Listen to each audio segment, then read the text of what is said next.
Hello students, this is Pradeep Rohila. अक्सर हमारी देश में क्या पूरे विश्व में एक मिसाल दी जाती है कि सभी चमकने वाली चीज सोना नहीं होती, या यूं कह लो कि हर चमकने वाली चीज सोना नहीं होती। ठीक ऐसे ही मैं आज आपके सामने एक ऐसी मिसाल दे रहा हूं जिसमें पूरी दुनिया में तहलका मच जाएगा कि हर वर्ब के बाद ऑब्जेक्ट भी नहीं होता। अक्सर सुनने में आता है कि वर्ब के बाद ऑब्जेक्ट होता है, लेकिन मैं आपको ये बताने आया हूं कि हर वर्ब के बाद ऑब्जेक्ट नहीं होता। अक्सर वर्ब के बाद कॉम्प्लीमेंट भी पाया जाता है। जैसे ही 2 और 2 4, 2 और 2 4 होते हैं, अक्सर ऐसा सुनने में आता है, लेकिन मैं आपको ये सिखाने आया हूं कि 2 और 2 5 नहीं होते। 2 और 2 5 नहीं होते। तो सब्जेक्ट के बाद वर्ब आती है, लेकिन वर्ब के बाद ऑब्जेक्ट भी आ सकता है और वर्ब के बाद कॉम्प्लीमेंट भी आ सकता है। ये ऑब्जेक्ट क्या है, ये कॉम्प्लीमेंट क्या है, इस ऑब्जेक्ट की पहचान क्या है, कॉम्प्लीमेंट की पहचान क्या है, जुड़े रहिएगा मेरे साथ Rohila English grammar. Object versus complement. Object क्या होता है, ऑब्जेक्ट को कैसे पहचानेंगे? देखिए, वर्ब के इस पार और वर्ब के उस पार क्या क्या हमको देखने को मिलता है, यानी वर्ब से पहले और वर्ब के बाद। वर्ब से पहले हमको सब्जेक्ट मिलता है, लेकिन वर्ब के बाद ऑब्जेक्ट भी हो सकता है और कॉम्प्लीमेंट भी हो सकता है। इसको हम कैसे पहचानेंगे कि ये ऑब्जेक्ट होगा?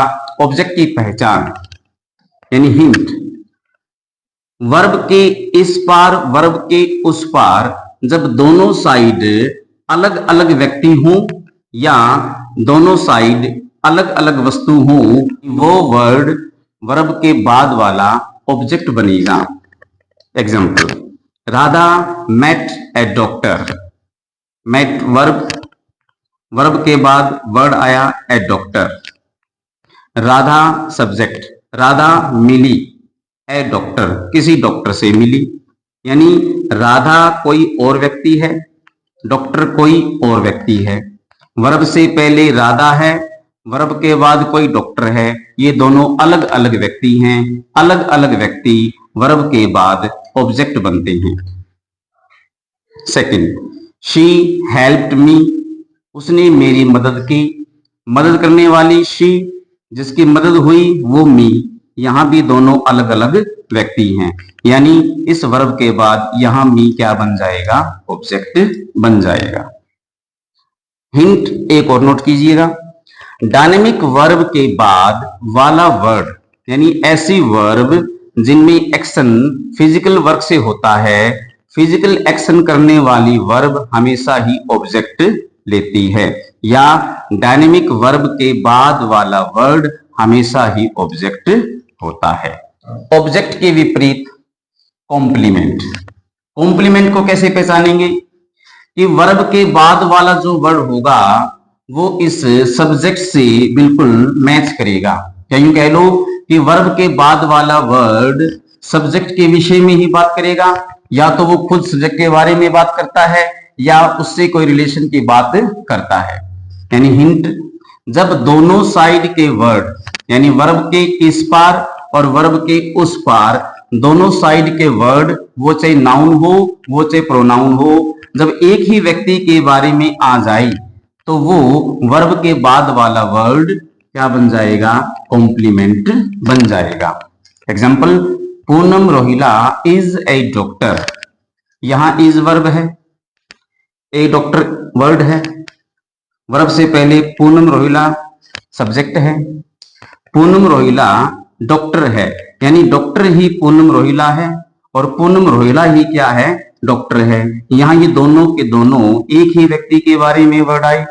जब वर्ब के इस पार और वर्ब के उस पार दोनों वर्ड एक ही व्यक्ति को शो करते हो तो वो हमारा क्या बनेगा?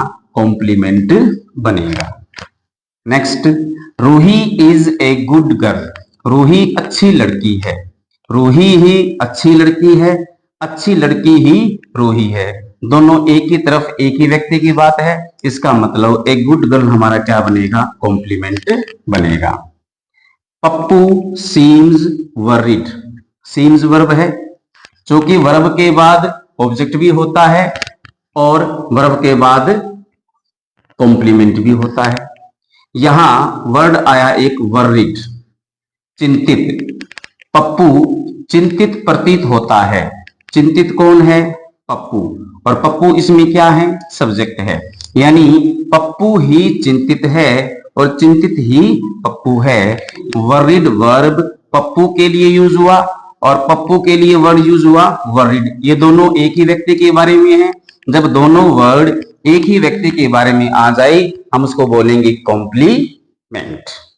स्टेटिव वर्ब सीम, टेस्ट, स्मेल, लुक, ये सभी अपनी बाद कभी भी ऑब्जेक्ट नहीं लेती क्योंकि इनमें कोई फिजिकल एक्शन नजर नहीं आता।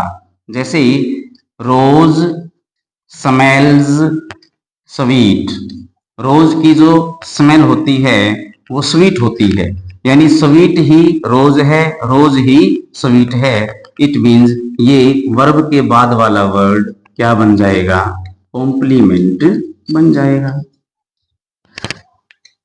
या मैं यूं कहूं कि Hema looks beautiful, Hema looks beautiful, कि हेमा सुंदर दिखाई देती है। लुक्स वर्ब है। अब वर्ब के बाद हो सकता है कि ऑब्जेक्ट हो और हो सकता है कि कॉम्प्लीमेंट हो। सुंदर कौन है, हेमा, यानी हेमा सुंदर दिखाई देती है, तो सुंदर जो वर्ड है वो किसके लिए यूज हुआ, हेमा के लिए यूज हुआ, और यहां हेमा काम करता है सब्जेक्ट का, यानी जो वर्ड सब्जेक्ट के बारे में फिर से आ गया या सब्जेक्ट और ब्यूटीफुल वर्ड ये दोनों एक ही वर्ड, ये दोनों एक ही वर्ड किसी एक व्यक्ति के लिए शो किए गए हैं, इसका मतलब ये ब्यूटीफुल भी क्या बन जाएगा, कॉम्प्लीमेंट बन जाएगा।